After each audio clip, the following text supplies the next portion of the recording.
This is another public service announcement brought to you in part by Slim Shady. Slim Shady does not give a fuck what you think. If you don't like it, you can suck his fucking cock. Little did you know, upon purchasing this album, you have just kissed his ass. Slim Shady is fed up with your shit, and he's going to kill you. Anything else? Yeah. Sue me. Homer Simpson here, proud addition to the Disney family and soon appearing on Disney+.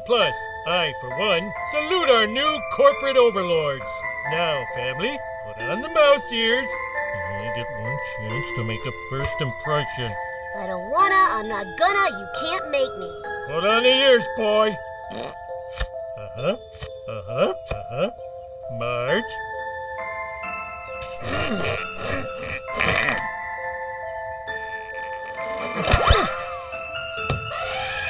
What's up?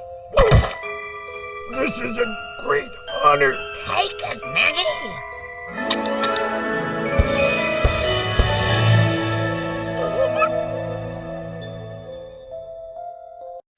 Hey folks, this is your friendly neighborhood Spidey fan obsessed fanboy. Spidey fan for life. I'm gonna review Avengers Endgame right now today. I'm gonna record it right now. My next review will be Spider-Man Far From Home. Sorry, I'm reviewing this very late. College, there's a lot of typing of essays and a lot of balancing life. Life is one big balancing act. With great power comes great responsibility. On to the video. I hope you guys enjoy this Avengers Endgame review. Sorry it's late.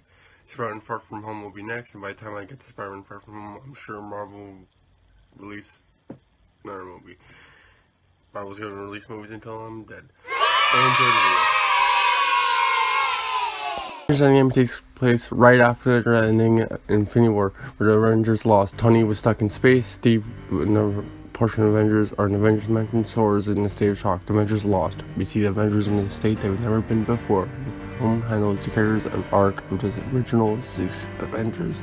Their different reactions to loss after Infinity War is by how the characters dealt with loss in their own franchise. Captain America is a hopeful idealist who helps people deal with loss with a group of people. Tony, who suffered from anxiety through his Iron Man movies, specifically Iron Man 3 and Age of Ultron.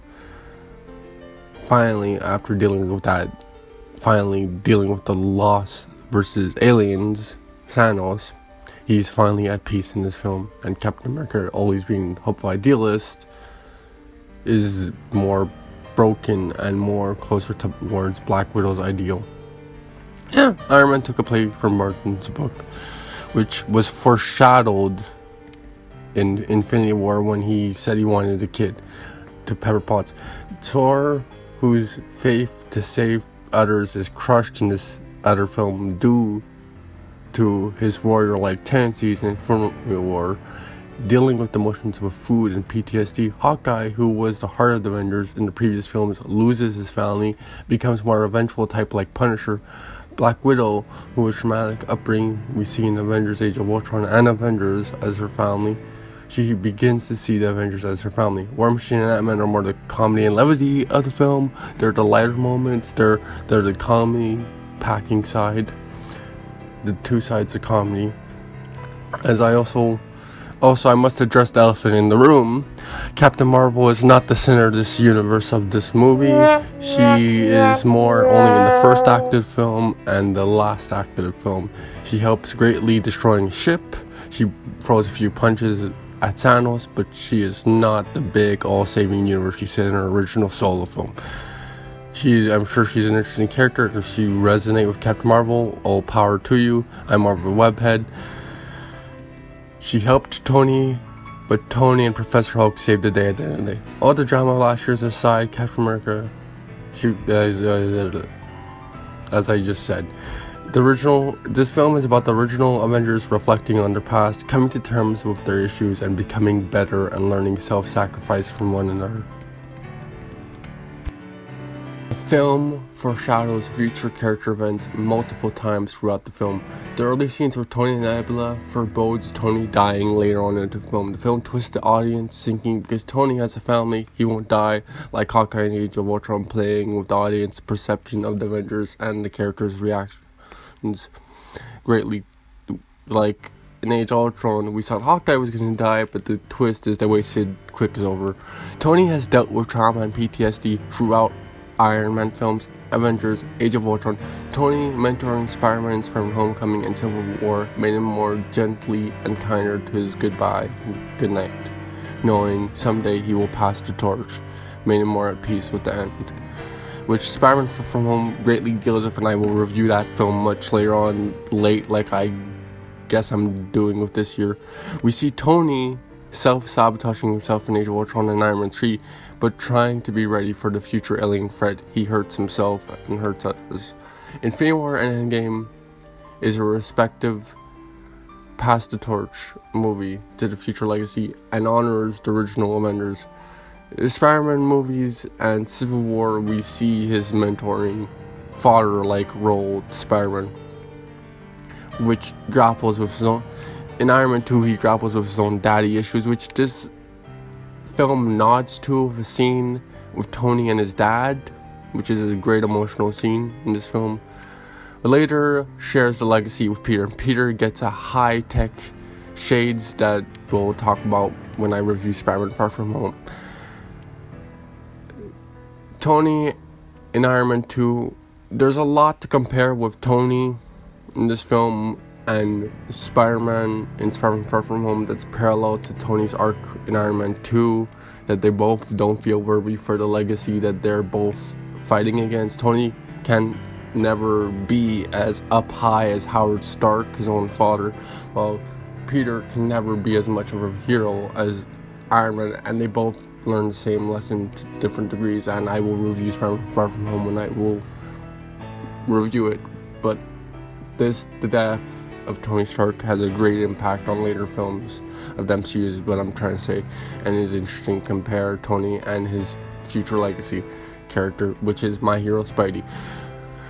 Tony comes to terms with his father's death, that was someone he was similar to his dad, and if you watch Agent Carter series, you will see they have similar characteristics and personality quirks, bad English. Okay. We do see similar how he is similar to his dad, Howard Stark. In this movie, specifically, his dad says a line, he's always worried that his son would end up like him, and Tony says there's nothing wrong with that, which is, I see as a heartwarming way of Tony coming to terms with being like his dad, like BoJack Horseman with his own mom, though less depressing. I find it interesting with how Tony starts to love his dad genuinely and fully, that when he dies, he shows it. I found it interesting how when Tony finally comes to terms with his own dad's death and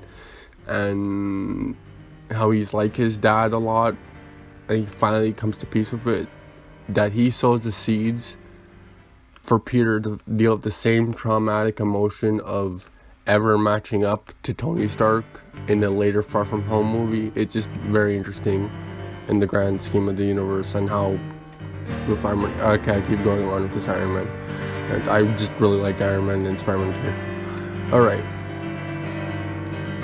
as I said, it's a shared legacy of suffering, which I assume in the later films, I don't know which direction MCU is going to go. I'm going to assume either Miles Morales, Spider-Man later on in phase 5, 6 will deal with traumatic when Peter either dies or has a family life,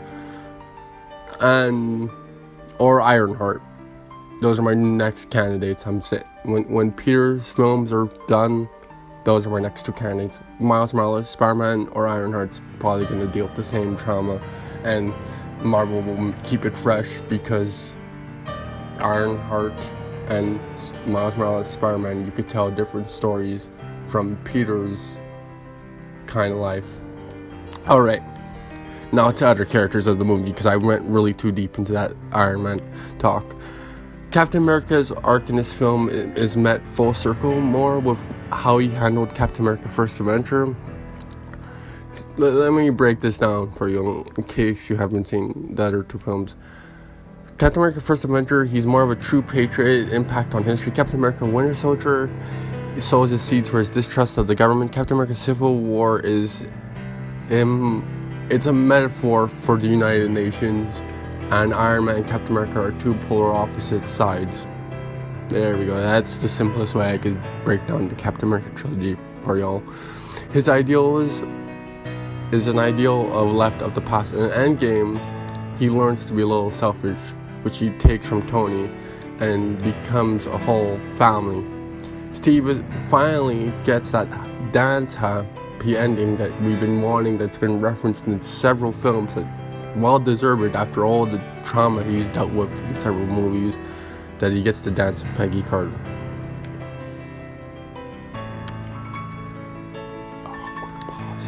Okay, now to the character Thor. Thor begins the trilogy really unrelatable, a really powerful god, but Loki is the more interesting character in the Thor trilogy, I find.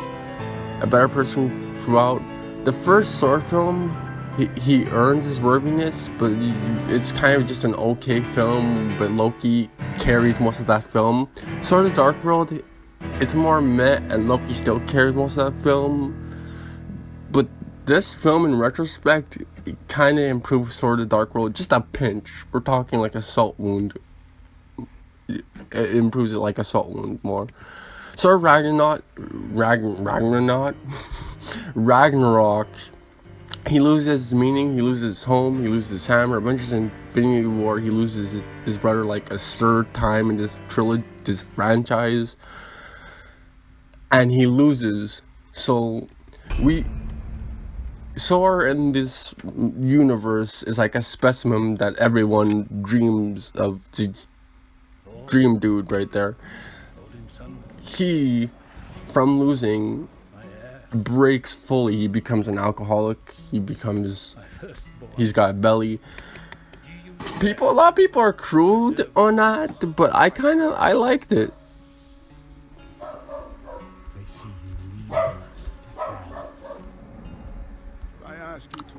Dog barking. When Thor lost in the Avengers Infinity War, like, he really lost in the film, and he had this huge warrior point of view where he always won, he was always ripped, he always got the girls, he was always the big man. It broke him, and he became tubby, and there's nothing wrong with the belly. And some people see the butt of jokes, he's more the butt of jokes, the film, but honestly, I liked it, because I think we all need representation, and not only that, not just for representation, because representation can't hold a plot or a candle lit, not by itself, but it fits with this character arc that after all the loss the character has dealt with throughout the films, it's alright to let the character break. It fits and it makes us connect more to audience. If you see him as more about jokes, if that makes you like the film more, hey, that's you. But I found he gave representation to people that were more thick, that they could relate to, and they finally have a god they could relate to. I relate to Spidey, and Marvel's going to continue with phase 4, phase 5, phase 6, I'm going to be 90. And they're going to continue making more representation for more people to relate to, and I like that Marvel did that. And they made him human. They made him broken, they made him an alcoholic, and there's more characters to relate to. I know the fandom is very divided on it, but I am one of the fandom that really liked it, and I can't wait to see him in Guardians of the Galaxy Volume 3 and in his own Thor spin-off where he passes the torch to Thor from the comics that was a female Thor. That actually was an arc in the comics back in 2014, 2015, I believe. Oh yeah, girl Thor. I actually am excited for girl Thor. Now, not lower tier, the underrated Avengers character, Hawkeye and Black Widow, they're more dual character arc. They both kind of want to die in this film. The movie sets up Clinton losing his family, with the first opening 5-minute scene of this movie. It sets his dark path that's parallel to Black Widow, which we'll probably alluded to in her solo film. While Black Widow worried about the red of her past in Avengers and Age of Ultron, and finds solace in the traumatic past after Thanos snaps his fingers and Avengers becomes her main family. Both characters got a death wish from the ends of events of this movie. It's not this movie. I mean Infinity War and partially this movie. Black Widow is getting a prequel that's going to lead to probably a trilogy with a new character lead that will take the mantle of the role of the character in their solo film.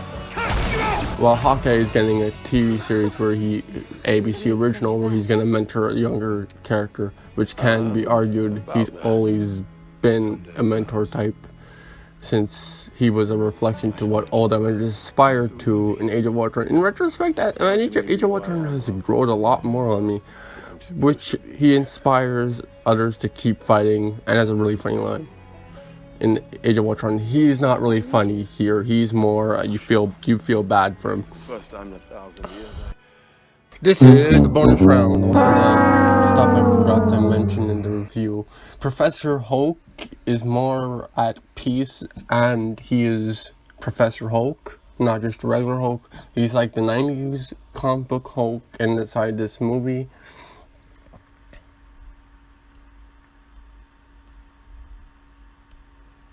And also, Steve Rogers, as the archive mentioned, he's in the torch of the symbol of America. He passes the symbol on to Falcon, the shield, as the new symbol of America, who served military and shared Steve's ideals, who has more of a sense of humor, which shows the post-modern's world new meaning view of Captain America, while Bucky is the symbol of America's past, having done awful things that have kept society back but seeking redemption. Steve also got his happy ending, which I already previously mentioned, with Peggy, which puts back a reference at the dance of Captain America First Avenger. By the way, Scarlet Witch is getting a spin-off where she is gonna be a local cholo.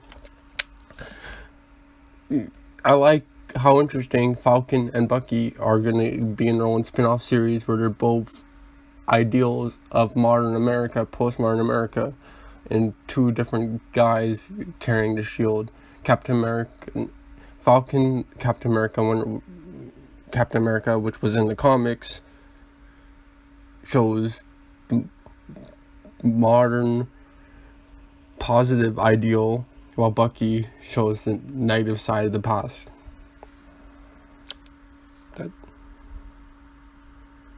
And since we're at it, we're also getting a Doctor Strange movie sequel. I'm not really excited for that movie because I didn't really like the first Doctor Strange. We're getting a lot of TV series. We're getting What If, which is like comic books where in the 1970s comic books where they did what if things happened differently, though they're doing it more on this all the movies if different characters were different characters, which is less interesting, but I more comic booky, I like it. And we're obviously gonna get Guardians of the Galaxy Volume 3. I referenced that in my review. Thanks for watching the video. Stay blessed. Hope you guys enjoy my content, whether it's reviews or raps. Keep it webby. This film is a dream come true as a comic book fan, but in a different way from Avengers Infinity War. Let me break this down for you as a comic book fan, as the wapper says, wappity wapper. Both Avengers Infinity War and Avengers Endgame are both comic books in different ways. Avengers Infinity War is more like a big event book where they kill off a character for suspension of disbelief and just to boost sales, and have a hard time enjoying Infinity War. Even I know a lot of people like it. One of my friends likes that movie. I may have fell asleep in cinema, but still, it's more like a huge event book that they kill off characters to boost sales. I felt like I was watching half of a movie of Avengers Infinity War where the characters were not fully fleshed out and most of the development was more put on Thanos. While Avengers Endgame is more as double as long as Infinity War and feels like an end of the arc comic, or like one of those double comics or annual specials, like those huge trades, like the annuals in the Marvel Universe. Infinity War is like a comic book to boost sales, where Endgame has moments where every Avenger is on screen that feels like a long panel, but for the most part, this film is about the main 6 Avengers dealing with their issues and either becoming worse or better people from traumatic events, where the solo films and team-ups are giving the original characters much needed closure with this film. And for the next setup for the next film, which is just a bitter gut-punching closure. If you connect the characters, the flaws of this film, it does the reverse of what Infinity War did in giving the Avengers character they forgot to give, which they gave to Thanos in Avengers Infinity War. Some people are at camp where they like Avengers Infinity War more. Some like Avengers Age of Ultron more. Originally, before this movie came out, Avengers was my main Avengers movie to always watch. It was my favorite Avengers movie to watch. It reminded me of my childhood. But now that I'm a lot older, I've never really changed on Avengers 2012 always being my favorite Avengers movie. But Avengers Endgame, for me personally, with the ending arc of all the original 6 Avengers, it's their movie. It feels like their movie. It makes me feel whole, like my woman makes me feel whole. I love this woman. I love this movie as much as my woman. It's a good movie. It's one of my favorite Avengers. Now, it tops the first Avengers for me. This film, Avengers Endgame, tops the first Avengers movie for me. It's a 3-hour movie. You gotta be ready to watch a 3 hours of movie if you want. It's a movie made for comic fans. It's also a movie made for movie film fans. But you might be lost if you haven't seen it. But I think this film works well on its own.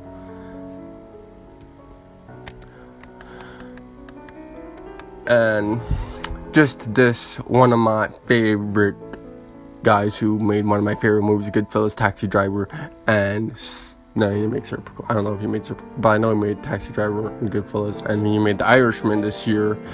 I hate to break it to Martin Scorsese, this is high quality cinema. I mean, if he's going to call it a theme park, it's more like a theme park where you've seen people smoke and drink and look at old age when they're near this theme park.